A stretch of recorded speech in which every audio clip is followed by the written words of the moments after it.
Today we're making some dog treats out of raw food. So we recently hired a dog trainer, and so we're doing a whole lot more treating, so we need to have some high quality treats. We were using Kibble, but we didn't really like it because there's some ingredients in that we just don't really want to give our dogs, and actual dog treats that you buy in the store are so expensive. So we're trying to find a way to, still give them quality food while also saving our budget. And so these are the raw pucks that we give our dogs just for food. We think that raw is definitely the way to go when it comes to dogs. And so I'm just going to dehydrate these, much like I dehydrate jerky, and just want to walk through that process and show you how we can get so many treats out of this, and then we don't have to sacrifice giving our dogs poor nutrition or it being super expensive.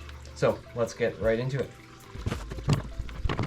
So yeah, like I said, it's going to be very similar to making jerky. I have my jerky gun here. Just going to set it up, and then we're just going to scoop the raw meat from the pucks into the gun, and then just spread it onto the trays. And I've let these thaw. Usually these come frozen, but yeah, I've let them thaw, and so I can pretty much stuff these full. And I've done the math that it's about four pucks per sheet, so I've got 26 or 24 pucks for 6 sheets. So this should fill my dehydrator up pretty much entirely. So yeah, I try and stuff it as full as I can, just so I don't have to do this grabbing part as often. And then I'm going to try and not take all the liquid that is at the bottom, as you can see. Try to avoid using that, just because it'll take longer for it to dry when it comes to actually dehydrating it. Okay, now that the gun is full, you just spread them like you normally would. Definitely much easier to do this with a gun than without, especially you see how soft this meat is. And then you just spread it out like it's jerky.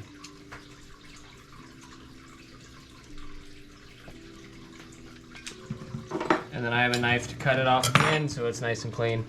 And then I just keep going this until the tray is full.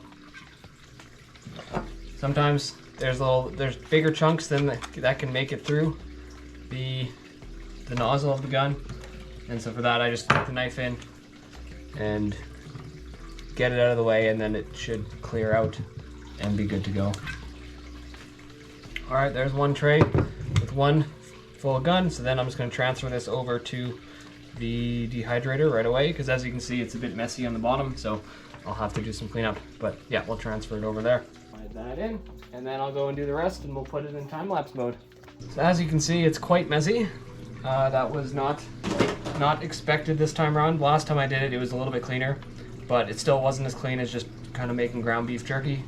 So I ended up switching to the sausage, the beef kind of stick nozzle on the end of the gun, just to make sure that it wasn't getting stuck.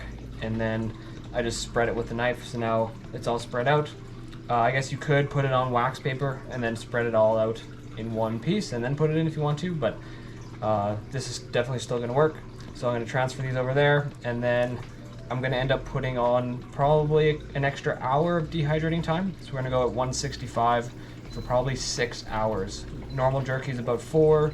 This stuff is way more moist. Usually go 5, but because of the thickness, I'm going to go 6. I am going to try and save as much of this as I can. The dogs will eat it. And obviously here's the cat.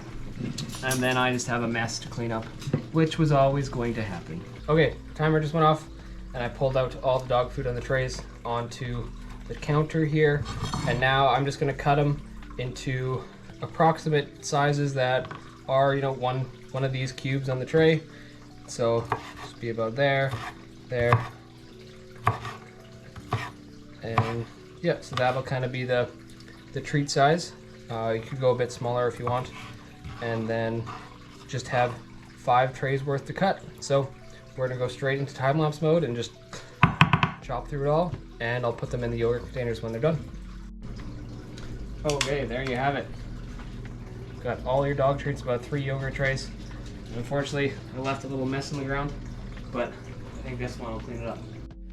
Although they are dehydrated and they don't need to be refrigerated, I still refrigerate them just to make sure they last longer, and if there is any excess moisture, ensures that it's not going to go bad as quickly as you want. So planning on going through all of this in about 2 weeks. So we should be fine to keep it in the fridge and have it not go rotten and hurt our dogs. Just going to include a clip here doing some tricks and a little bit of training with our dogs for those who are pet lovers. But that'll be it for this video. Thanks for watching. We'll see you in the next one. Roll over. Roll over. Good girl. There you go. Britta. Get ready.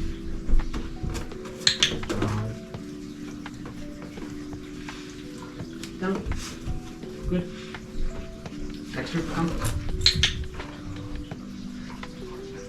Come. Shake. Good boy.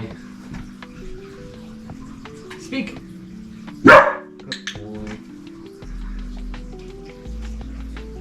Okay, next. You're good. Good job. Go. All done.